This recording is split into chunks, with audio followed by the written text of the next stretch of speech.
할렐루야. 좋으신 예수님의 이름으로 사랑하는 오메가 교회와 비전 스테이션 해외에 있는 모든 지체들께 문안드립니다. 오늘 아가서 1장 말씀 계속 진행할 텐데요. 오늘도 우리 사랑하는 오메가 교회 청년들과 함께 인사드리겠습니다. 인사할까요? 샬롬. 샬롬. 하나님의 크신 사랑이 여러분 가운데 함께 하시기를 축복합니다. 네. 이 온라인 경건회뿐 아니라 새벽 예배까지 말씀을 계속 릴레이로 이어가고 있습니다. 아가서는 한 장을 한 번에 끝낼 수가 없습니다. 왜냐하면 지식적인 책이 아니고 논리가 필요한 것이 아니라 충분하게 성령님 안에서 풀어가야 되는 책이기 때문에 바깥들에 있는 책이 아니고 또 성전 안뜰에 있는 것도 아니고 지성소에서 우리의 심령 깊숙한 곳에서 주님을 만나야 하는 곳이기 때문에 조금 충분하게 이렇게 가도록 하겠습니다. 오늘 아가서 1장 9절부터 17절까지의 말씀입니다. 어제 이렇게 얘기했습니다. 지쳐있는 그 영혼에게 이렇게 말했죠. 양떼와 함께 가라. 그리고 목자의 천막 곁에 서라. 그리고 어린 염소를 먹여라. 이렇게 말씀하고 있습니다. 그러면서 9절 말씀에 또 이렇게 말씀하십니다. 내 사랑이여 바로의 전차를 끌고 달리는 말들의 그 애를 비유할까요? 라고 얘기합니다. 내 사랑하는 그 술람미 여인이 여러분 바로의 전차를 끌고 달리는 말, 이 말이 무슨 말입니까? 준마입니다. 바로는 가장 강력했던 왕, 이 왕의 전차를 끌고 있는 달리는 말은 아주 빠르고 아주 강하고 그 무엇보다 순종해야 됩니다. 멈춰 할 때 멈출 수 있어야 되고요. 달릴 때 달릴 수 있어야 되고요. 두려움을 돌파할 수 있는 담대함이 있어야 왕의 전차를 끌 수 있는 준마가 되는데 오늘 이렇게 말합니다. 그대는 바로의 전차를 끌고 달리는 말입니다 라고 말씀하고 있습니다. 내가 알고 있다는 겁니다. 네가 얼마나 나를 사랑하는지, 나에게 순종하고 싶어 하는지, 두려움 가운데 질주하면서 돌파하고 싶은지 너의 헌신도 알고 있고 너의 열정도 알고 있다는 것입니다. 여러분, 우리 주님은요 당신의 모습을 알고 계십니다. 네. 정말 주님 사랑하고 주님 앞에 순종하고 싶어하는 당신의 마음을 알고 있다고 말씀하고 있습니다.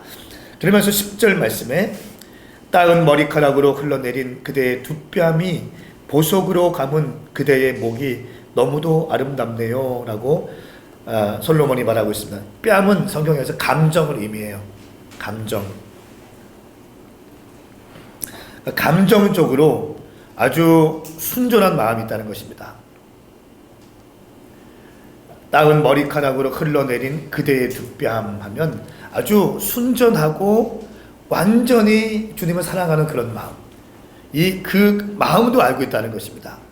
그리고 또 특별히 보석으로 감은 그대의 목이 너무도 아름답네요 말씀하고 있습니다. 지금 뺨도 얘기하고 있고요, 목을 얘기하고 있는데 이 목은 목이 굳은 것은 교만을 상징하죠. 그런데 목이 너무도 아름답네요 라고 하는 것은 주님 앞에 겸손한 마음을 의미합니다. 주님 앞에 다 드리고 싶어 하고 때로는 내가 동의되지 않을 때에도 주님 앞에 겸손한 마음으로 달려가는 그런 겸손한 태도, 그리고 주님을 완전히 사랑하는 그 감정, 그리고 열정적으로 주님을 섬기고 싶어하는 그 마음을 우리 주님이 알고 있다는 것입니다. 여러분, 우리 주님은요 당신을 알고 계십니다. 주님이 나에게 준 게 뭐예요? 그렇게 말씀하지 마세요. 주님은 당신을 알고 계시고요, 다 보고 계시고 다 느끼고 계십니다. 그러면서 이렇게 말씀하십니다. 11절 말씀에 우리가 금으로 엮은 은으로 장식한 귀걸이를 그대에게 만들어 드리겠습니다. 솔로몬이 하는 얘기인데 우리가 금으로 엮은 은으로 장식한 귀걸이를 그대에게 만들어 드리겠습니다 말씀하고 있어요. 금은 순수한 정결한 것을 의미해요. 은도 역시 마찬가지입니다. 순수한 것을 의미합니다. 금 귀걸이를 만들어서 주겠다라고 하는 것입니다. 여러분의 그 순수한 마음을 주님은 알고 계신다. 때로는 열심히 하고 싶고 잘하고 싶고 또 쓰임받고 싶고 했는데 나도 모르게 미성숙한 부분이 불쑥불쑥 올라오는 부분들, 그냥 열정적으로 달려가고 싶은 마음도 알고 있고, 주님을 사랑하는 마음도 알고 있고, 또 겸손하게 순종하고 싶어하는 마음도 우리 주님은 다 알고 계셔서 그 순수함을 상징하는 그 목걸이를 술람미 여인에게 허락하시겠다는 것입니다. 자, 그러면서 12절부터 14절까지는 이제 이렇게 금 귀걸이를 술람미 여인에게 드리겠다고 하니까 이 여인이 그 예수 주님의 그 고백 앞에, 반응 앞에 반응합니다. 예배하면서 나아가는데요. 12절부터 14절까지는 술람미 여인의 사랑의 고백, 그리고 오늘날로 말하면 성도들의 신앙의 고백이라고 할 수 있습니다. 자, 왕께서 식탁에 앉아 계실 때 나드 향이 향기를 발했으니 말씀하고 있습니다.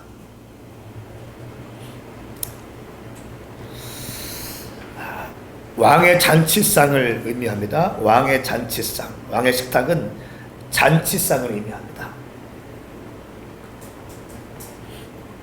그리고 나드 향은 하나님께 나아가는 예배자의 향기를 의미합니다. 나드는 남인도에서 나는 식물이라고 하는데요. 이 뿌리가 아주 굵은 식물인데, 이 뿌리에서 나오는 이 식물에서 기름을 축출해서 향수로 쓰는데, 이 향기가 너무 좋다는 거예요.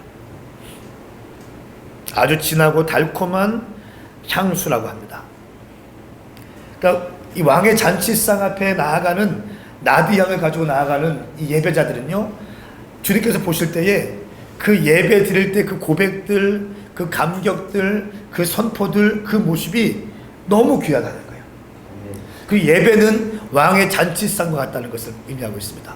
여러분, 제가 늘 말씀드리죠. 예배는 축제입니다. 나 같은 죄인을 건져주신 하나님 아버지에 대한 사랑을 노래하는 것이에요.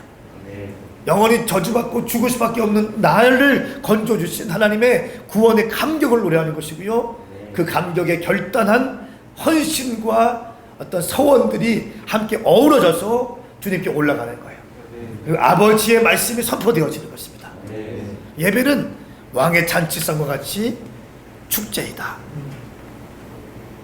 그리고 나드향은 하나님께 나아가는 예배자의 모습을 의미하고 있습니다. 13절 말씀에 내가 사랑하는 그분은 내 젖가슴 사이에 품은 몰약 주머니입니다. 이제 예배하는 이 여인이 고백하는 거죠. 그분은, 내가 사랑하는 그분은 내 젖가슴 사이에 품은 몰약 주머니입니다. 이 고대 시대의 이 중동 지역의 여인들은 외출할 때에 가슴 사이에 이 나드 향을 넣은 그 몰약을 넣은 주머니를 품고 다녔다고 합니다. 오늘날로 말하면 향수를 뿌리고 다닌 거예요.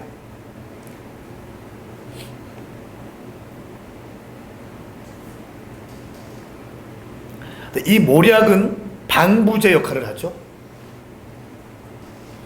시체를 썩지 않게 하기 위해서 몰약을 바릅니다. 향기도 의미하고요. 또 예수님께서 십자가에 돌아가실 때 몰약탄 쓴포도주를 드시죠.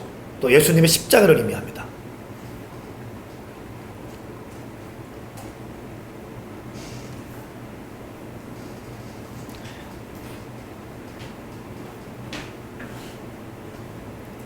향수, 시체를 썩지 않은 방부제, 예수님의 죽음을 상징한다는 것입니다. 다시 말하면 성도들이 하나님께 나아갈 때, 예배로 나갈 때 가장 중요한 것이 있는데, 주님께서 나를 위해서 십자가에 죽어주신 그 십자가의 은총과 사랑이 예수님의 죽으심을 통해서 나온다는 것을 인식하고 주님께 나아간다는 것을 의미해요.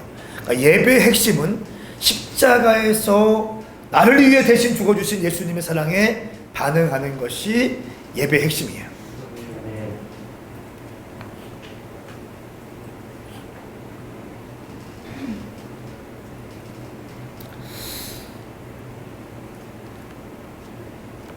그렇게 말씀하고 있습니다.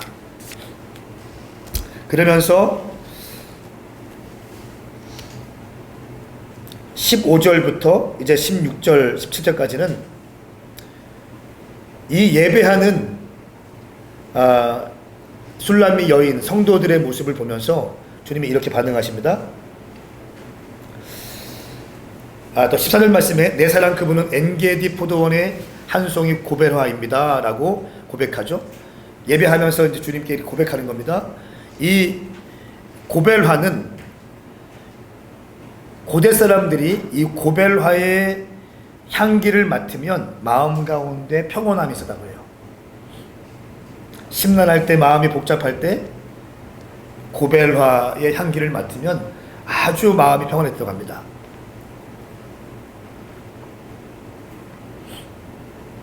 다시 말하면 예수 그리스도는 내 영혼의 엔게디 포도원의 한 송이 고벨화입니다. 내가 마음이 복잡하고 내 마음이 힘들고 어려울 때 예수 그리스도의 십자가의 사랑이 내 마음을 안전하게 하고 평강 가운데 이끌어줍니다 라고 하는 것을 고백하는 것입니다. 이런 고백을 내 영혼의 만족이고 내 영혼을 쉬게 하시는 분이 있습니다 라고 고백하자, 이제 이 고백하는 예배하는 술람미 여인을 향해서 또 솔로몬 예수님께서 말씀하십니다. 내 사랑 그대가 얼마나 아름다운지요, 너무나 아름다워요. 그대의 눈은 비둘기 같네요. 내 사랑이여 당신이 얼마나 멋진지요, 너무나 준수한 그대. 푸른 풀밭은 우리의 침대랍니다. 백향목은 우리 집의 기둥이며 잣나무는 우리 집의 석가래입니다 라고 말씀하고 있어요. 15절 말씀에 또 주님께서 반응하십니다.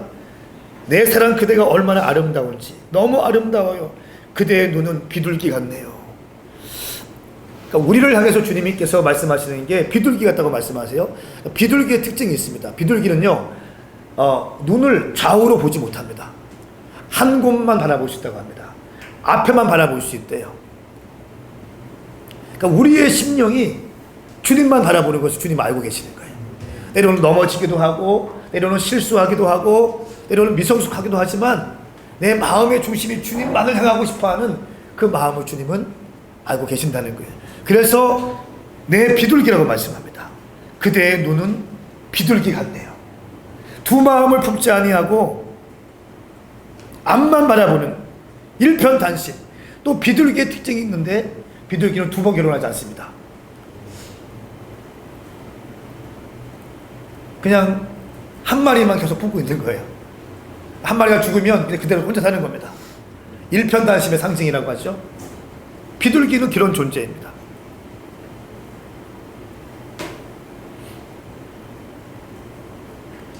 여러분, 우리가 때로는 좀 이렇게 넘어지고 힘들고 막 이렇게 할 때에도 우리 마음 깊숙한 중심 가운데, 심령 가운데 주님을 향한 마음이 있지 않습니까? 심지어 내가 죄를 질 때에도, 내가 넘어질 때에도 주님이 이거 기뻐하지 않는데 라고 하면서 짓는 죄들 있죠. 주님은 그것까지 알고 계신다는 거예요. 주님은 우리 수정이를 비둘기라고 말씀하세요. 비둘기 눈 것 같구나. 아멘. 이 고백을 들은 또 술람미 여인이 당신이 얼마나 멋진지요, 너무나 준수한 그대. 푸른 풀밭은 우리의 침대랍니다. 이 푸른 풀밭은 관계를 의미합니다. 우리 관계가 언제나 푸르고 변함이 없습니다. 주님은 나를 정죄하지 않는 분이세요. 주님은 내게 두려움을 주지 않는 분이세요. 언제나 나는 주님을 신뢰할 거예요. 그리고 백향목과 잣나무 같습니다. 이것은 뭡니까? 무너지지 않는 아주 든든한 관계를 상징하는 겁니다. 사랑하는 여러분, 우리 주님은요, 당신을 너무너무 사랑하십니다. 때로는 절망 가운데 있다 할지라도, 때로는 넘어진다 할지라도 우리 주님은 당신을 바라보실 것입니다. 오늘 이 말씀이 당신 가운데 깊이 있게 심겨지기를 축복합니다. 당신은 비둘기의 눈과 같은 존재입니다. 저는 잠시 후에 아가서 2장 말씀을 가지고 인사드리겠습니다. 오늘도 승리하십시오. 샬롬.